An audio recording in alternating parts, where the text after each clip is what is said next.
एक समय था जब इंसानों को यह लगता था कि धरती चपटी है। उस समय लोगों का मानना था कि अगर धरती के एक छोर से दूसरे छोर के अंत तक पहुंचा जाए तो वहाँ पर एक किनारा भी आएगा जिसके आगे कुछ भी नहीं होगा, मतलब कि वहाँ पर धरती समाप्त हो जाएगी।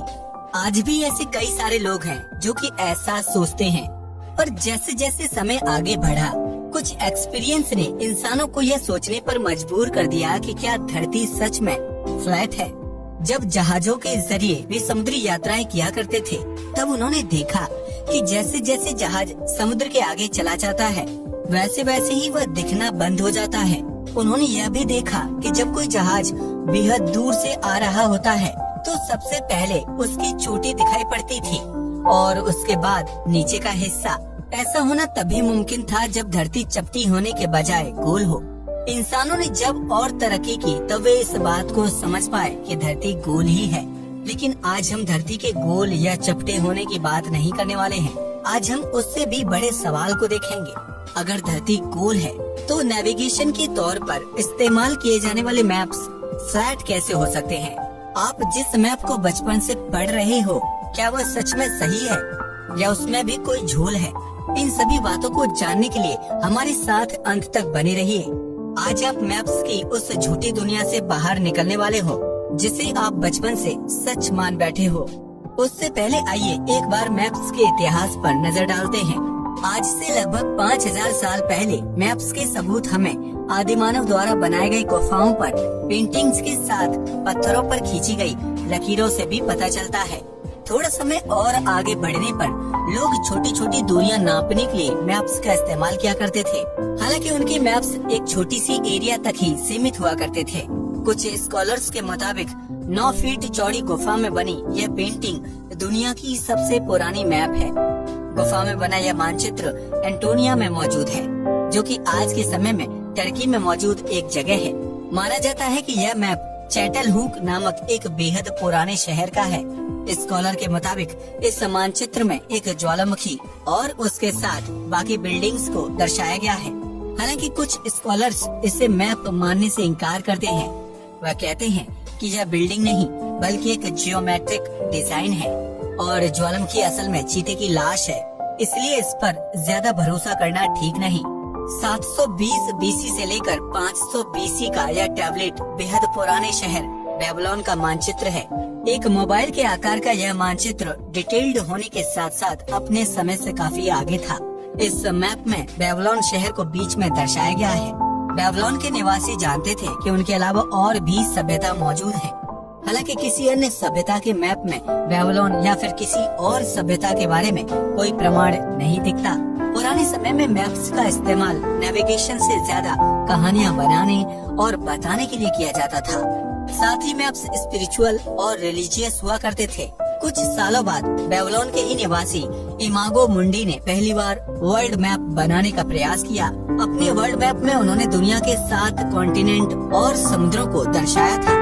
इसमें समुद्रों को इस तरह से दिखाया गया था कि मानो वह कॉन्टिनेंट से पूरी तरह से अलग हों।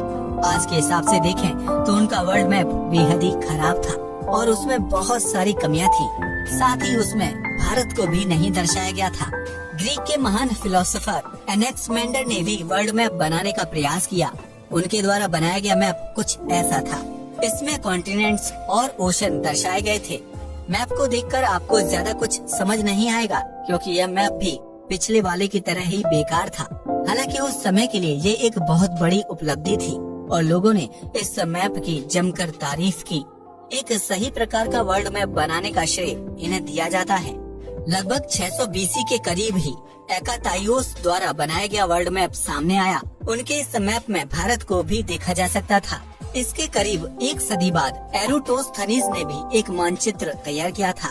इसमें भारत चतुर्भुज जैसा दिखाई देता है। इसके बाद 2 AD में महान फिलोसोफर और मैथमेटिशियन टॉलमी ने दुनिया का नक्शा तैयार किया था।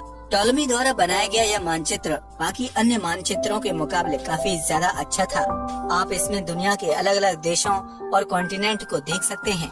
पुराने समय में बनाए गए सारे धरती के नक्शे बेहद ही खराब थे। इसका सबसे बड़ा कारण यह था कि लोग उस समय धरती को चपटा मानते थे। और धरती के सही सही आकार के साथ साथ और भी कई चीजों का ज्ञान उन्हें नहीं था। धरती का मैप बनाने में सबसे बड़ी दिक्कत यह थी कि धरती गोल है और मैप एक 2D फिगर होता है, तो एक गोलाकार पिंड के नक्शे को एक पेपर में छाप पाना, वह भी उसमें मौजूद सारी जानकारी को बिना इधर उधर किए, नामुमकिन था।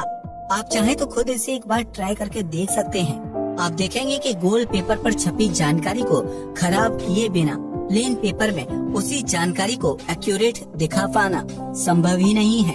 30 अप्रैल 1777 को जन्मे कार्ल फ्रेडरिक गॉस, जो कि एक मैथमेटिशियन थे, उन्होंने दुनिया को मैथमेटिकली साबित करके दिखा दिया कि गोल शेप में छपी जानकारी को प्लेन कागज पर ठीक उसी प्रकार दिखाना नामुमकिन है। मध्यकालीन इतिहास में कई मैथमेटिशियंस धरती के गोल नक्शे को एक प्लेन कागज पर छापने की कोशिश में लगे थे। वह किसी ऐसे फॉर्मूला या कहें कि किसी ऐसे तरीके की तलाश कर रहे थे जिससे ऐसा किया जाए। उस समय के कई मैथमेटिशियन और वैज्ञानिक इस काम में लगे हुए थे, पर कोई भी फॉर्मूला काम नहीं कर रहा था। सभी प्रयासों में किसी न किसी तरह की कमी या कहें दिक्कत आ ही जाती थी। आखिरकार एक ऐसे तरीके को ढूंढ ही लिया गया जिससे इस समस्या को सुलझाया जाए। इसे प्रोजेक्शन मेथड कहा जाता है। मैप प्रोजेक्शन ही वह तरीका था जिससे धरती के ग्लोब वाले मैप को प्लेन पेपर पर छाप दिया जाए। मैप प्रोजेक्शन मेथड में सिलेंड्रिकल पेपर को ग्लोब के चारों ओर रखा गया और ग्लोब पर छपे सारे के सारे इंफॉर्मेशन को उस पेपर पर प्रोजेक्ट किया गया। ग्लोब की इस प्रोजेक्टेड इंफॉर्मेशन को उस पेपर पर छापा गया और उसके बाद पेपर पर जो छपा हुआ निकला वही हमारी धरती का 2D मैप था।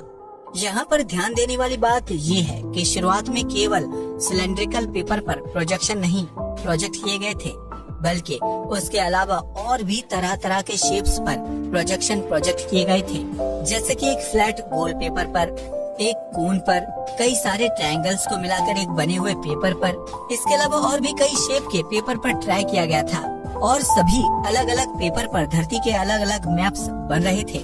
प्रोजेक्शन से बने हुए मैप का फायदा क्या है वो आप थोड़े ही देर में समझ जाओगे, लेकिन उससे पहले आइए कुछ और देखते हैं। सिलेंड्रिकल पेपर पर जो प्रोजेक्शन बन रहा था वो कुछ ऐसा था जिसे आप अभी अपनी स्क्रीन पर देख सकते हो। इस प्रोजेक्शन को जेरेडस मर्केटर नाम के मैथमेटिशियन ने बनाया था और उन्हीं के नाम पर इस मैप का नाम मर्केटर मैप पड़ा।